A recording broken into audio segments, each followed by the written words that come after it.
What's on, Word Slingers? It's Chris here from the inkslinger.co.uk, here with another exciting episode of Word Slinger. If you are a regular viewer, you might notice that we are a day later than usual. That's assuming that you usually watch on day one. Anyway, that is because I've decided to shift the show forward a little bit so that I could take advantage of some comic book news, because of course Wednesday is New Comic Book Day. And we've got a sort of fair old slice of the action to talk about this week. Actually, virtually all comic book related. And the very first thing that I want to talk about is a piece of news that actually hit the internet about 90 minutes after... Oh, no. I think it was about 90 minutes after I'd finished recording last week's show, which means that it was about the same time I finished doing all the editing. I was getting ready to just upload it onto the internet, and then I read this story. I was pretty disappointed that I left it out. We've spoken a couple of times over the past few weeks about the new spin-off coming out of the Arrowverse, and we don't have a name for it yet. It's just called the Arrow the Flash Universe spin-off. And there's been new casting of Arthur Darvill from who you may know as being Rory Pond, I suppose technically is what he was known as, even though his surname, I can't remember what Rory's surname was actually, but anyway, in Doctor Who with Matt Smith's Doctor Who. So I was really excited to hear about that, actually, because I thought he was fantastic in Doctor Who. It'd be really good to see him hitting the American TV airwaves in the same way that Karen Gillan has done such a fantastic job of just integrating into US TV. Not that easy for English actors to do. So he's been cast as Rip Hunter. Rip Hunter is a time traveller. I'm not entirely sure where he's from. I'm pretty sure he's not actually from present day. He comes from the future. He's kind of like a roguish sort. And it basically just seems to dip into adventures, arriving at a suitable moment and then dipping back out again. So that'll be pretty cool. I don't know how that's going to fit in with the other characters in the Flarrow spin-off, as we could call it. Also, we've had an actress called Cara. I assume it's pronounced Cara. It could be Chiara, I suppose, but who knows? Cara Renee, who is, I believe, a Broadway actress, and she's been in Special Victims Unit as well. She's been cast as Hawk Girl. Now, the character Hawk Girl is kind of like a... she gets reincarnated, as you do, and every time she is reincarnated, she basically lives a normal life, and then eventually finds out that she is actually this reincarnated spirit of Hawk Girl. And when that happens, she grows a dirty great pair of wings and just goes off and fights a bit of crime. So there's that as well. Now, adding to the other list, who else we got? We got the Atom, Brandon Routh. We've got Captain Cold, Wentworth Miller. He's straight out of the Flash. We've got Firestorm, I want to say. Can't remember who's playing that. And we've also got Katie Lotz's character from Arrow. Can't say too much about that without possibility of giving away some spoilers. But what on earth format is this show going to take with all of these characters? I'm really not sure. I'm kind of curious to find out. And they've been talking about how they're going to keep introducing DC heroes and villains. Is it going to be like a dip in, dip out kind of show, or is these going to be the main cast all the time? I really don't know. I'm really quite interested to find out what that could possibly be. So yeah, that's kind of exciting news. Just while we're on the subject of Doctor Who, so briefly on the subject of Doctor Who, talking about Arthur Darvill, fans of Doctor Who will be pleased to know that Tim Moffat, who is the current showrunner, has been talking to a couple of the different news channels over the week, saying about how Doctor Who's ratings are apparently the most steady ratings of any show ever, especially for a genre show. That is huge news. In fact, apparently the ratings abroad, and basically outside of the UK, so apologise if you're watching this from outside of the UK and thinking I'm not abroad, ratings abroad apparently just get better and better. Now, I know Doctor Who's a massive following in the States. It's also got a fairly hefty following here in the UK, and I think a lot of elsewhere in the world as well. So the good thing is that it got cancelled back in the 80s, and it looks like Peter Capaldi has done a very good job of keeping people on board. The ratings are staying constant. They're talking about at least another 5 more years. That's pretty cool. So Disney announced this week that they are going to start selling the entirety of the Star Wars franchise digitally, and I believe from this Friday, so 2 days. And this is excellent news for anyone who likes to have digital collections. We're not just talking the 6 movies, currently 6 movies. We're also talking everything else Star Wars related. So that's the Clone Wars, that is Rebels, that is there anything else? I don't know whether it includes the Star Wars Christmas special or not, or possibly the Ewoks film, probably not, but certainly all of that main canon franchise is Clone Wars still canon? I'm not sure, because obviously they've written off a lot of extended universe, like all the extended universe stuff. Not sure if the Clone Wars is still considered canon or not. Anyway, that's going to be available digitally, and basically if you just want to line George Lucas's pockets and Disney's pockets just a little bit more, because hands up if you own at least 2 versions of the Star Wars films. Yes, like we had the original VHS copies when they were out, which would be when I was a child. When what was the anniversary? It kind of been 30 years. Anyway, whenever the recut came out, which was in the 90s, got that on VHS, and then I had that on. I actually think I had that twice, because one of them. No. I know my original copy of Return of the Jedi, I watched it so many times that the tape basically just got knackered. And that scene where Darth Vader is walking, where he gets off the shuttle at the very beginning of Return of the Jedi, and he's walking along in the Death Star with his soldier. On my copy, his helmet was just bent forward completely. It looked a little bit like Elvis, because the tape was just so worn because watching it so much. Anyway, so that I had that, and obviously I got it on DVD now. I haven't quite brought myself to have it on Blu-ray, although I want it. I don't personally mind too much about the blinking Ewoks. I definitely want it on Blu-ray. I have not got another 50 or 60 quid to throw at George Lucas, and now you can have it digitally. And the good thing about buying it digitally, I say good thing, that is, of course, is a bit of sarcasm. The thing about having it digitally is that you've got to face iTunes just extortionate prices. So they're actually charging $13.99. This is British pounds. $13.99 per movie. So that's £14 for one of 6 movies. 14 sixes. I don't know if I can do that straight off the top of my head. Well, 28. So it's just under £90. £84. That's ludicrous. That's absolute just ludicrousy. I don't know if that's even a word. I don't think it is, but it should be. £84 for another copy of Star Wars. Listen, nobody doesn't own Star Wars by this point. At least once. Nobody doesn't own it. Stop ripping us off. Stop ripping us off. Kind of cool to have it digitally though, wouldn't it? Because you could then like watch it on a train, watch it on a plane. Yeah. So that's news. Hey, while we're talking about movies, I've been reading in the news over the last couple of days about an extended cut of X-Men Days of Future Past that's coming out, and it's going to be called the Rogue Cut, and that is basically, I think, a little joke from Bryan Singer, because actually Anna Paquin came back and filmed just a ton of new material for Days of Future Past as Rogue, and basically like all of it was cut out, with the exception of that very, very last scene at the end of the movie, which was great, really great to see. I was particularly pleased to see that, having read that she'd been completely cut out. So, have I mentioned how long it's going to be? I can't remember. It's at the moment, it's going to have at least 17 minutes of cut footage. I'd actually be quite interested to see that. I really like Days of Future Past.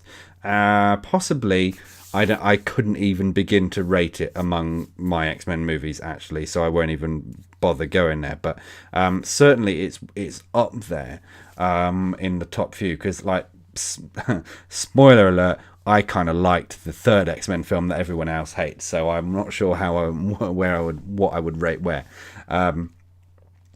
But yeah, so that's cool, and that kind of links back into my last story as well. I'm a little bit miffed because I have it digitally. I've got it through iTunes because actually it wasn't that expensive at the time, and so I'm just a little bit like, oh, now I've got to buy it again, and there's no obviously you can't trade in or anything with digital, so I'll probably never see it because unlike Star Wars, I can't be bothered to own the X-Men films more than once.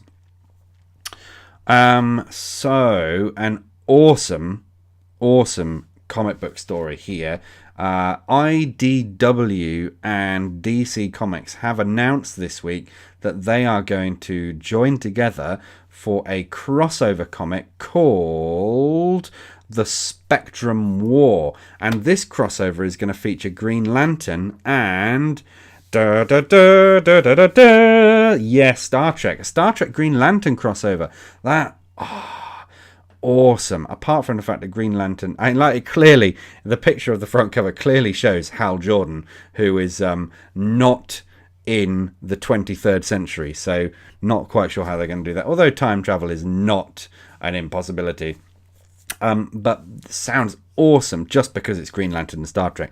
It is going to feature the rebooted crew. IDW basically doesn't do anything with non-reboot canon anymore. That's okay. I can kind of handle that. They did do a really, really nice story probably a year or so ago now where Q sent the rebooted Enterprise crew forward in time to Deep Space Nine. That was pretty good. But I digress. So there's a lot of potential here for reboot crew in a comic book story, and I like the idea of crossing over with Green Lantern. Essentially the premise, or the very loose premise that we've been offered so far is that Star Trek villains come across rings and start going crazy. So that's all we know. It's going to be 6 issues. It's almost certainly going to be Hal Jordan basically teaming up with the crew of the Enterprise, which will be pretty cool. And one of the pieces of artwork that's being teased seems to feature General Chang from, I think, Star Trek 6 Undiscovered Country, with a yellow Sinestro Corps ring. So cool. We'll possibly see some Sinestro action going on there as well. Who knows how it's going to fit in with current DC canon. Because, I mean, at the moment, I think Hal Jordan has basically given up on his ring, and he's now got, like, Green Lantern Gauntlet. Green Gauntlet. No, it's Green Lantern Gauntlet, whatever, but he's wearing a big glove instead of his ring, which clearly isn't shown in this, in the image that we got. So, will it fit into canon? Possibly not at all, but still cool. I've completely neglected to find out when that is going to be released, so I'll put it down there. And that's it for main news this week. So all that's left to do really is what is becoming a regular feature, and that is it's time for Secret Wars update, with a fancy graphical effect, as you see. And actually, this is slowing down significantly. I think possibly the Secret Wars update might be a feature that we're starting to run out of time for.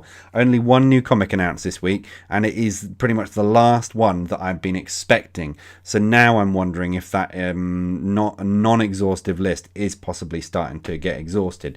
And that announcement has been for House of M. Now, we knew it was coming. I've spoken about it over the last couple of weeks. House of M is going to be a battle zone. It's going to be a war zone in the war zones heading, and so essentially what we're going to be looking at is a battle world realm where the House of M basically never ended. And this is a very common theme coming up with these war zones, with the battle world realms. So it's going to be like, I think in the original House of M storyline, going back a few years now, trying to remember this, in the original House of M storyline, basically Magneto and Quicksilver and Scarlet Witch were running mutant utopia, but it was all sort of going horribly wrong.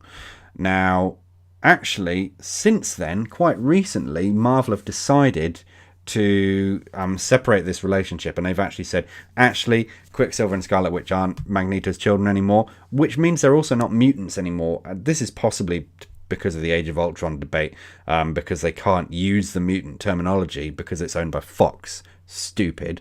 So it's possibly that they're doing that to follow on with the films. But how is that going to affect the status quo with House of M? That'll be interesting to see. Also, like, there's no crumbling going on. Apparently, it's all going well. The other question I'm still asking every single week, I still don't have any answer. I did some fairly extensive Googling this week to try and answer this question, and still can't find an answer.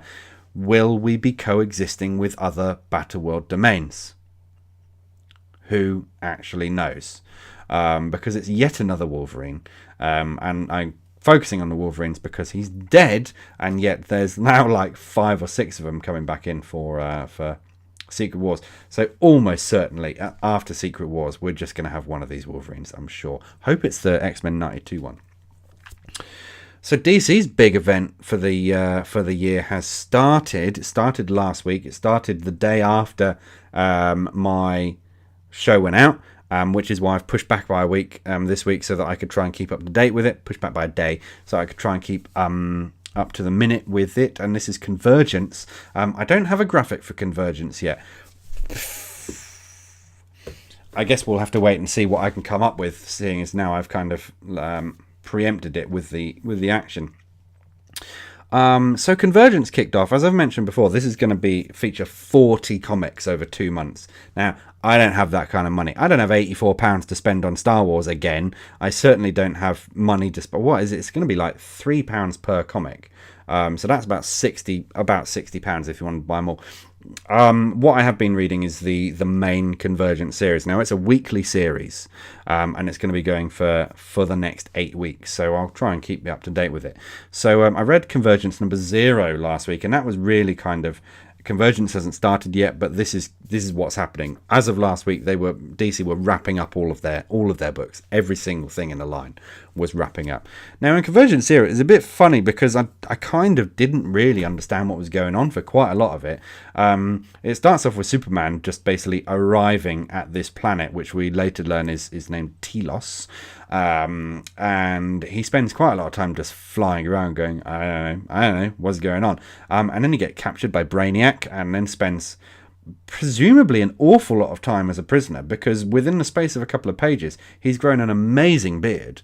And then he frees himself, and it's like, okay. And then we get a really, really good double-page spread showing where he's basically being explained to him about the existence of previous iterations, and we get to see a really nice shot of basically Superman dying in various different incarnations of DC continuity. And then he's confronted by Brainiac, and he's like, "You're not Brainiac," and he's like, "I am Brainiac," and that was kind of a little bit lost on me. I think possibly it was old Brainiac from pre-New 52, and if I'm wrong about that, please write down in the comments below. And I think this was meant to get fans going, "Oh my god," because Brainiac's a very, very different creature in New 52. And basically, you eventually find out that it's not Brainiac. It is actually Telos, the planet itself. Is a sentient world. You find out that Brainiac has basically taken this planet out of time and space, and what he's been doing is at the very moment that a reality was about to cease existence, Brainiac, as one of the cities, sticks it on Telos, puts a dome over it, depowers everyone inside it, and basically just keeps them. And obviously Brainiac keeps cities in bottles anyway, so this is just a little bit of an extension of that. So the idea is, for example, let's look at Crisis on Infinite Earths. Basically just changed all of DC continuity. So the idea is, at the very second before that change occurs, Brainiac swoops in as a city and chucks it on Telos, and then because continuity changes, nobody notices anything. At the very end of the issue, you basically, Superman goes off again, and Telos is standing there going, I don't know, what's going on here? And he's like, actually, this is a bit of a stupid thing. What I'm going to do is release all the domes and let all of the inhabitants fight against each other. And when there's one city left standing, I'll put them back into reality. Okay, where though? Because in New 52, like, nothing is missing because everything's been taken like before the end of the universe. So not entirely sure what that is. You get quite a nice shot of an iteration of Gotham City in the background and the dome coming down and Telos just going, yeah, let the games begin. So it's kind of like a little bit, I didn't really get it most of the time. Anyway, so today it's New Comic Books Day again, so I bought Convergence number 1. And this is completely separate from the previous storyline. This is now going to be the storyline going forward. Issue 0 was just, this is what is going on. This is the lead up to it. By Convergence number 1, the main storyline's happening. And in the opening scene, I'm trying to work out if we're actually looking at characters from the Injustice Gods Among Us comic book tie-in. Now, I know that is going to be featured in Convergence, but kind of like they don't last very long. So I'm not entirely sure if this is going to... Oh, sorry, spoiler alert. There's going to be spoilers. So if you're going to read it and then come back to this. They don't seem to last very long, and I couldn't quite work it out. I was trying to work out if the costumes were the same. Not entirely sure. But then we basically just cut to basically the Justice Society of America from New 52 Earth 2 arriving on Telos, and basically they spend an awful lot of time just chatting. And they confront Telos, and he says, where's your city? And they say Earth has just been destroyed. And I'm kind of like, I have not been keeping up to date with Earth 2. I read the first year's worth and I really liked it. I just haven't got enough time and money to just buy every single comic that DC are pouring out. So I've been keeping up to date with other things instead. So supposedly Earth 2 is dead. Now I think this ties into the Future's End comic as well, and the Earth 2 Future's End. So basically you find out that these heroes are here. They haven't got a city. They talk an awful lot. And then Telos says, by the way, I'm actually just starting my tournament. And you get what I've put in my show notes is that shot.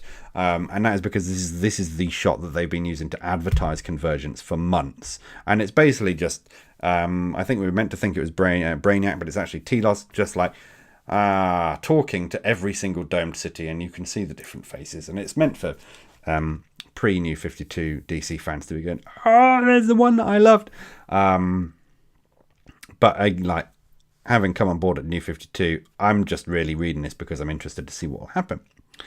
And then you basically, Telos basically says, so you're gonna have to fight. And the Earth 2 heroes are like, don't be absurd, nobody's gonna do that. And then he says, pfft. And you basically see a whole bunch of Supermen from various different continuities, all basically flying out to start kicking some ass. So that was quite a nice shot. I kind of felt that the whole issue was just too much talk. If you're going to have an issue 0 specifically to set the scene, have all the talk in there. Don't have a scene setting issue and then just have a whole bunch of chat. Not if you're going to charge me £3 or $5. By the way, I'm not sure about the conversion rate there. But if people are paying good money to read these comics, and actually it wasn't that great. I'm still going to keep reading because I want to find out what goes on. And I guess we can keep up to date with what's going on in Convergence next week. So that is quite enough from me. As always, I'll leave you there.